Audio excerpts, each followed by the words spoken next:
What's going on, y'all? I am Leader Johnson, your host here, Leader Johnson, and we also have Philadelphia Flyers analyst Jamey Baskow, my boy, co-host here of the new show on Hardcore Sports Network. Who's Flyer Than the Fly? A lot of news, a lot of good things. Everything we will update you every month, and this is the debut here. What's going on, Jamey?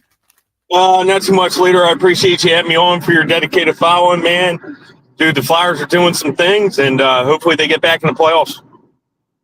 Yeah, let's talk about that. The first thing I know, the draft class, really impressive draft class. A lot of things I've been looking at.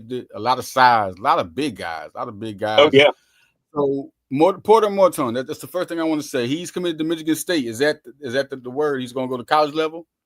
Yeah, that's correct. So what they did, it's new to the NCAA hockey, the NIL deals, and so he went down that route, and he gets a new NIL, little contract there.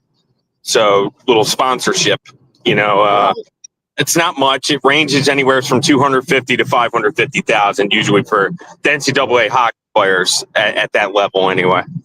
How long do you think he'll be in the college ranks? I think he'll play for Michigan State for 1 year. There was just too much uncertainty, and that's what the problem was.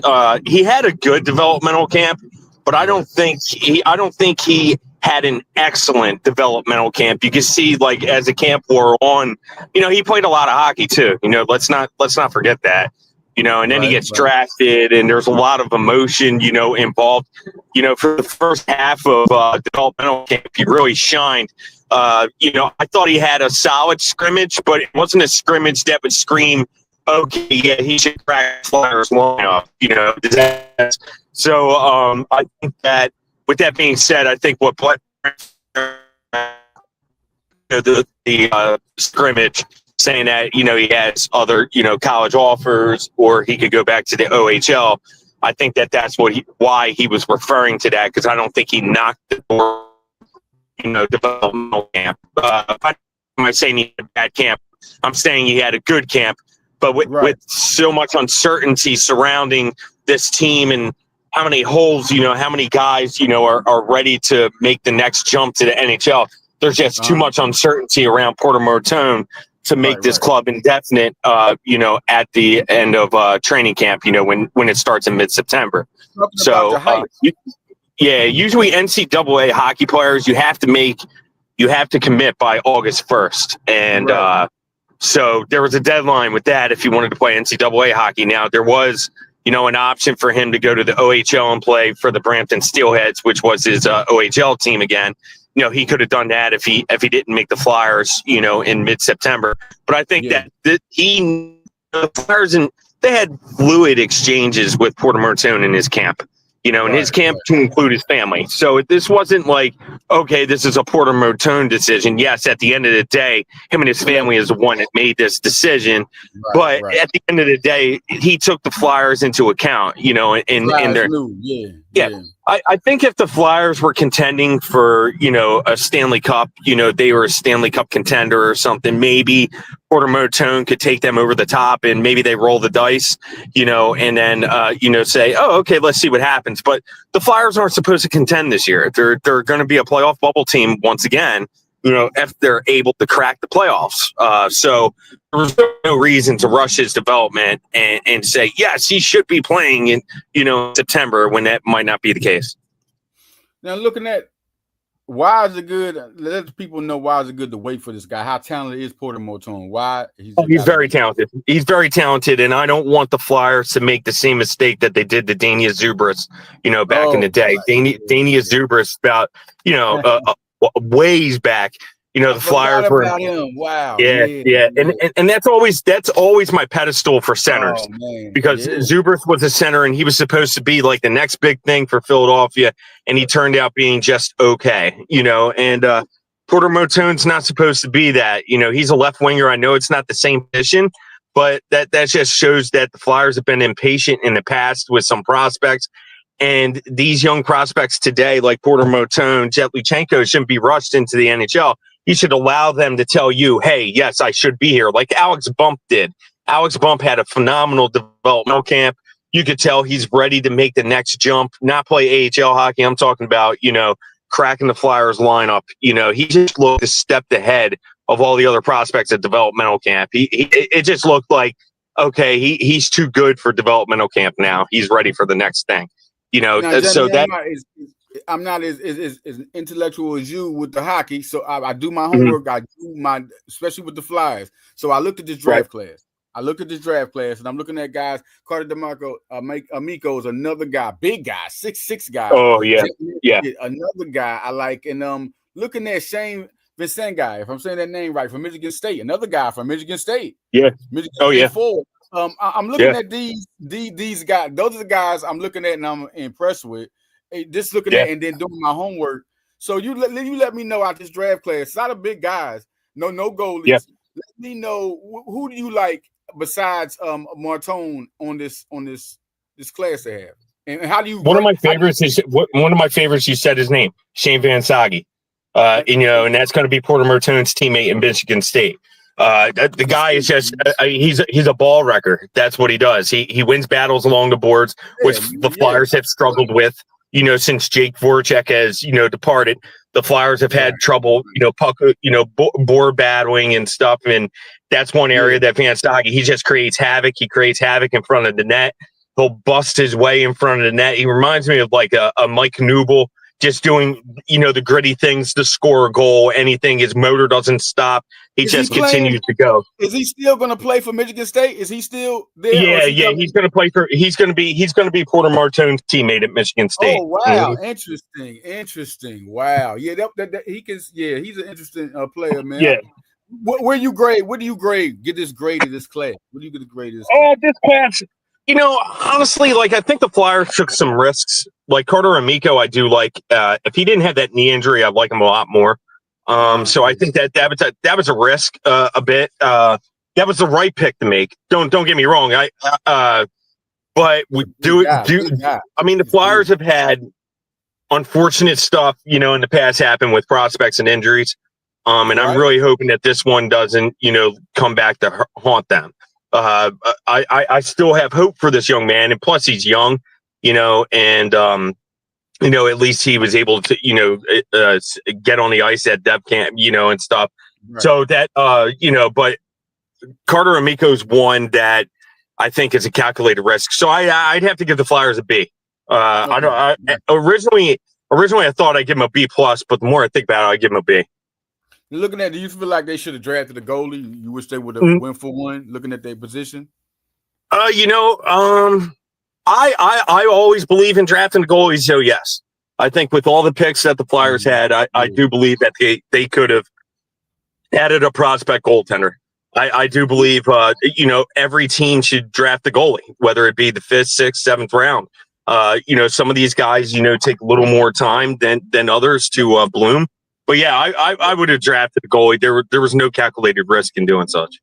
Before we go to the next subject, I'm gonna let y'all people know the draft class had Porter Martone, Jack Nesbitt, Carter Amico, Jack Mortal, Shane Vincent guy, Matthew Gard, Max Westgard, Gerard. Excuse me, Luke. If I say the name right, Vlu. This is another guy that is pretty. Yeah, that's good. Lou Sweet and Nathan Quinn. Everyone that was some people had their mixed emotions about the class. Some people thought they jumped a little high for Nesbitt. There was a punt, but I like Nesbitt. I mean, I like the size. I'm with it. I just like physical Flyers. That's what I'm used to. Yeah. So I kind of was with that. But goalie, I was with you on there. I felt like you need to go for that prospect. I felt kind of But there was no calculated risk with drafting a goalie. If they in my opinion, that's one area that they should have done. They had a lot of picks to do it, and they elected not to. But it's okay at the end of the day. I like the Jack Nesbitt pick as well. I think he's going to be a lot better than what people give him credit for. There's some people really knocking that pick, and I don't know why. The guy, I mean, he's a gritty player. He can score, and let's see what he can do at the next level. Okay, we're talking about the free agents. They picked up some free agents. Christian Deverek, that's a guy, goaltender. This is interesting. Some people had their mixed thoughts on this. Yeah. Dan Vladar. Also, 2 defensemen. Noah Jolson, I like him, but I don't know about Dennis Gilbert. There's another guy I'm doing my thing. And center, Lane Peterson. Now, he might have his time down in the AHL a little bit. But what do you think about him? Will he get time right now, immediately with Lane Peterson? I think Nick Juleson will win that spot, that last defensive spot. I think he'll intertwine, with the 6-7D there. They pick Nick Juleson is the guy. He's also hurt. He's on the IR. He should be off IR. I honestly, he's on the IR because he finished the season on the IR. He should be off the IR by now. He should be okay by training camp. So, but Nick Juleson, I have being penciled in. I think Dennis Gilbert, will go to the Phantoms, eventually. And I think that I'm up and down about the Dan Vladar. I think that Alex Lyon should have been, a player that the Flyers should have pursued. He knew the organization. He knew the organization. He knew the city. He knows he's not, in camping to a starting role. He would have been a good tandem with Samuel Urson. It could have taught him some things. What happened to him? Why don't we have Alex? Whatever happened to the Flyers elected to not to sign him a few years ago, and then he went to Florida Panthers. Remember, he went to Florida. Backed up Bobrovsky, had a really good playoffs, and then he earned. He's been in Detroit the past few years, and Detroit elected not to sign him. Yeah, right. But and that's okay. Alex Lyon wanted his chances elsewhere. He proved that he was an NHL mainstay, at least as a backup for that matter. And I thought that he would have been a good tandem with Urson. So my opinion on Vladar, I'd like to see him prove me wrong. Right. I'm open on Vladar. I can't say I love it. The one signing I do love is Christian Dvorak. I think he's really going to bring some inspiration to that locker room. He's familiar with Rick Tocchet's system, so I think it's a little easier to get his points across. And he's probably going to be the point of contact for all these younger players and players that are unfamiliar with Rick Tocchet's coaching style. Now he has a player in Dvorak that he could lean to and say, hey, can you please, I like him to learn this. I like him to learn X. I like him to learn O. So at least he has that point of contact there. But I think he's an underrated signing. And I think he's going to see some third line minutes here. So what do you think? What do you feel about this free agent? What have they done? Is somebody else going to get signed? Are they looking for somebody? What do you think needs to be done? What do you think? What do you think the outline that Danny Briere presented at exit interviews is exactly the outline that they stuck to during free agency. There were no flashy moves, with the exception for trading for Trevor Zegras. That seems to be the Flyers' niche. They fill holes by trading, and Danny Briere, that seems to be his niche. And how he collects, his greatest assets is through trades, right?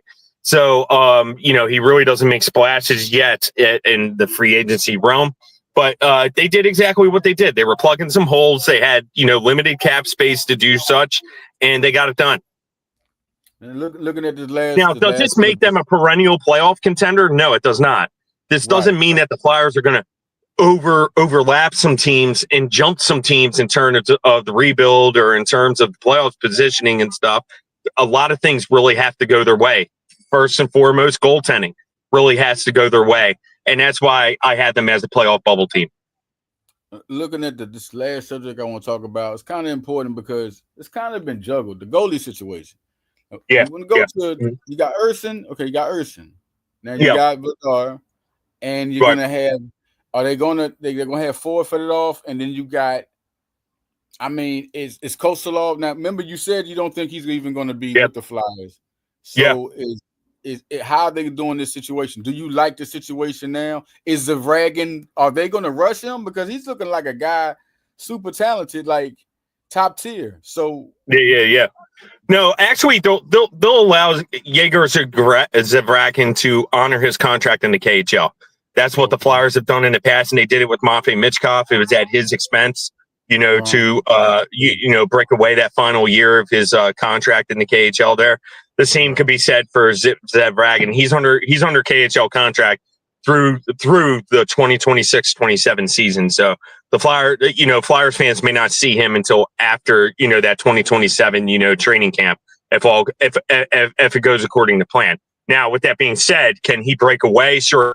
But it'd be at his own expense. Usually the NHL tries not to intertwine, KHL players in their contracts. They like that leagues try to honor other leagues, and that's the way it's going to be. So, no, they're not going to rush Zabragin. They're going to let him come at his own expense if he wants to come at that particular time. In terms of Kolosov, everything's up in the air. No one really knows. Right. As it stands right now, he's supposed to report, for training camp when that begins in mid-September. Danny Briere said such, at his presser last month. He's under contract with the Flyers and he expects some such. The Flyers have not loaned him to the KHL, so he cannot just play in the KHL. He cannot just say, hey, I don't want to go, play in North America. If he doesn't, then he's not going to play anywhere because he's still under contract with the Flyers. So, all that's up in the air. Fedotov is up in the air. They have to waive Ivan Fedotov if they want to send him to Lehigh, which is a possibility. Right. But he comes at a hefty price. So other teams probably won't, jump at, if they did waive him, they won't jump at him. So see what happens. Everything's up in the air in terms of the goaltending situation. It's going to be an interesting few weeks. Now, looking at just the number one guy, and then this subject, Urson, do you feel like, this guy used to be, he's not not talented. We talk about, do you think he can just regain that number one goalie contention right now? Can he just go ahead and get it? Do you feel like, or do you feel like we waiting for somebody right now? Oh,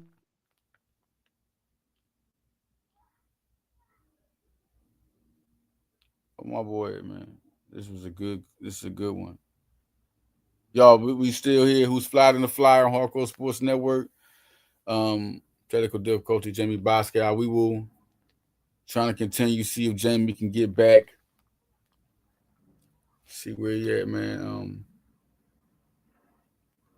Interesting. Super interesting, man. Super interesting. Let me take super interesting, man. Super. Flyers right now, you're just waiting for the Flyer culture to really get big. You're waiting for things to happen. You're waiting for the Flyer. Right now you're looking at 1-2. Looking at 1-2-3. Situations with that. You got Owen Tippett, you got Travis Konechny, and you got Mitchkov right now. Is that 1-2-3? The defenseman, I'm waiting for Jamie Drysdale to get in the driver's seat, man. That's what I'm waiting for. We need that defenseman. Travis Sanheim came out of nowhere. It was supposed to be Pro. Pro's gone. Ivan Pro, he's gone. Jamie Drysdale, this guy was like a top 10 pick. Talking about a guy we waiting for to reach that potential. Cam York just got the contract. Listen, man, Nick Seeler, this team is almost there. And then they still got guys. Listen, this was a good draft. You hear them talk about the draft. A lot of things are going on where it was a good A+ draft. It's the first time I can remember in Philadelphia pro sports history where all four franchises had not just a number one pick, when Carson Wentz and Ben Simmons and Mickey Moniak and all them guys with Nolan Richard. They was all drafted number one in the programs. But this is when it's a collective, full good draft. The Sixers had a good draft. Not only did they have a good draft, they got talented guys undrafted. This collective good draft. And then you look at the Eagles, a great draft. And you look at the Phillies, right? They just talked about how good the Phillies draft was, man. It's yo. And now the Flyers had a real good one. A lot of big boys. This is big. It's the first step. It's going to happen soon. Everybody want to know when the Flyers are done rebuilding. I remember I saw that subject. No, they're not going to be done rebuilding yet. But this is the step first. This is the first step because they got Matvei Michkov. It's like when the Sixers finally got Embiid. It's like, okay, it's time to build with this guy. It's time to step. When you get McNabb, it's time. It's not long before you in the playoffs. You're looking like a 1 year bad roll, at least two at the most. But that third year, you gotta be winning. You gotta be going to the playoffs. You gotta be making it happen.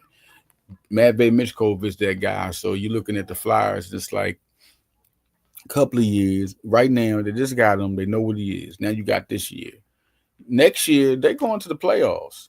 They can go this year. I'm just saying, if this year they miss for sure, next year, then it's like, oh, what's going on? They should be in the playoffs next year. They got their guy. They got guys under contract. They got who they want. They know what they want to build. They ain't got their goalie yet. But they got the guys that they got the talent. the ceiling of this town. It's supposed to be playoffs right now. You know, Porter and you heard about Shane Vincent guy. If I'm saying the names wrong, excuse me. And Porter Martone are going to both play at Michigan State. So we're talking about two guys. The Flyers got some guys in the trenches again, just like when back when they had Ghost and they had Ivan Pro and they had we were just talking about it when Carter Hart was in the system. It was supposed to be talented guys, but it didn't turn out to be like that. Nolan Patrick ended up getting hurt. It just didn't turn out to be that team. But this team is back to it again. But now Matvey Mitchkov ended up making it happen. That number one guy. Nolan Patrick was supposed to be that guy. He's supposed to be that number one pick. He was supposed to be that guy. But they guy this time is making it happen. So now the Flyers are headed there. You're just looking for a goalie. And to end this podcast with this, looking for a goalie. You're looking for a goalie, man. You're looking for a goalie. Samuel Urson was a top prospect. Now it's like they're forgetting that. I think he's a guy that can end up just getting it. We got the guy in house. It's not like you look. Urson is the guy. You just go ahead and make. He's going to have a type of year. I think this is that year where Urson gets his the contract, everything there. Vladar, I don't really know. I've seen the clips. I've seen. I've watched the tape. He has a talent to rise. He has the talent to rise as a player. The Dan Vladar has the talent to rise as a player. Samuel Urson, I think he ends up becoming a big time guy. Now it's really kind of confusing on the point of Fedorov and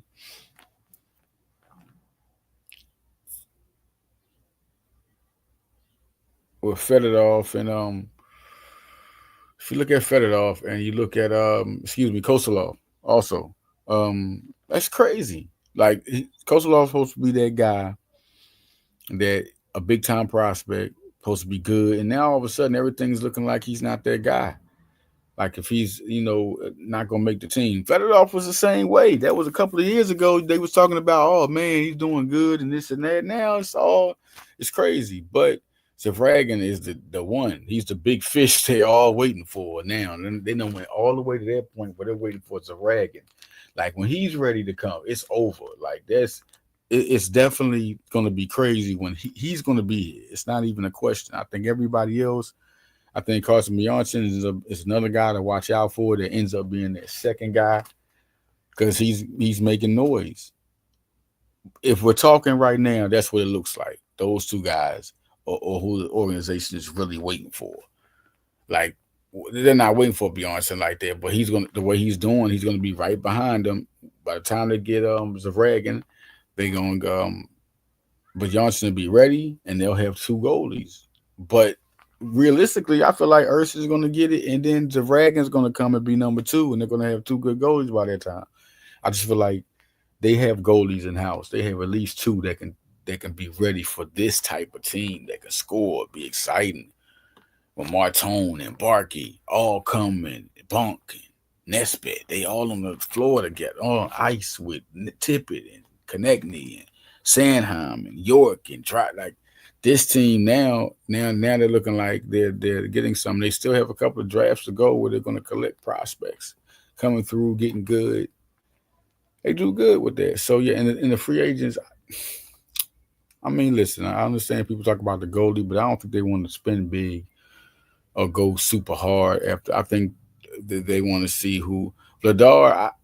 It's crazy. I'm talking about the goalie situation. I ain't talked about him in the future. I think he is good enough to. We'll just see how good he becomes. I don't know. We'll see how that goes. He could be a guy that stays with Urson. How about that? That's really the best case scenario because money's been spent.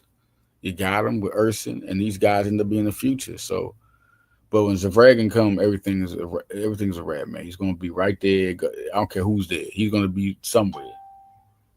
So, and Devrak, we talked about that, and they're looking at something. The Flyers, they're making good moves. So, man, listen, thank y'all for tuning in to Who's Flyed in the Flyer. Once a month we will do this with me and Jamey Baskow, man. Um, New things updated, new things talked about, everything catch you up to speed. And we out of here, man. Out of here, Leader Johnson. Out.